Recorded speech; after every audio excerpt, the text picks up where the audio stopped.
Hey, everybody. Back in the early 90s, 1990, I remember standing in the hallway with a group of coworkers at a large research organization. It was a large pharmaceutical area up in Michigan. We were all crowded around this computer. We were waiting, we were watching, and then it happened. The very first email arrived from our partner organization in Germany. And we just stood there shaking our heads in disbelief. You have to understand that at that moment, way back then, communication took time, real time, days, sometimes weeks. But suddenly a message shows up on a screen from across the world, and it felt like magic. Now, not long after that, I found myself working alongside our software development team, and we were testing all of the early web browsers.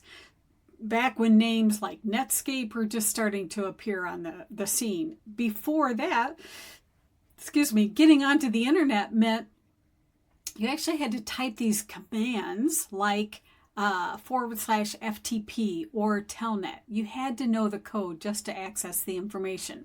Now, if any of that rings a bell, then you and I probably share some gray hairs. But here's the part that keeps coming back to me lately.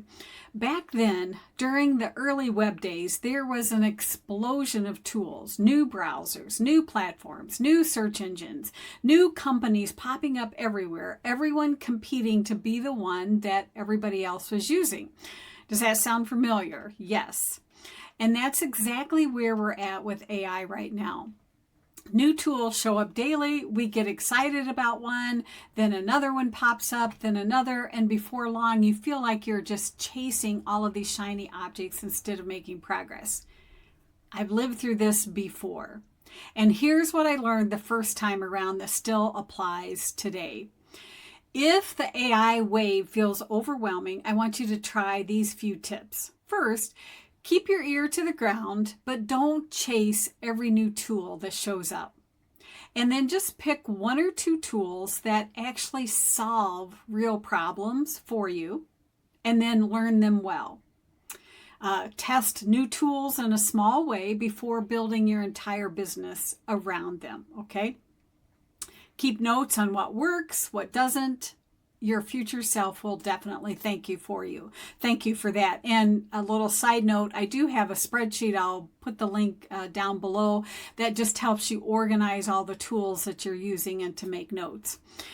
Just remember that I want you to focus on the outcomes, not the tools. The goal is the results, not just collecting all of these new software tools. Technology always feels chaotic in the beginning, but then it settles. Standards form, favorites emerge, things get easier. So just remember, we're not behind, we're early. Now, if you want help sorting through the noise and learning how to actually use AI in ways that save time instead of creating more confusion, then you should join us inside of AI Business Academy. That's where we slow things down, we test tools together, and turn all of this noise into simple, practical systems that actually work. Hey, thanks for watching, and I'll see you in the next video.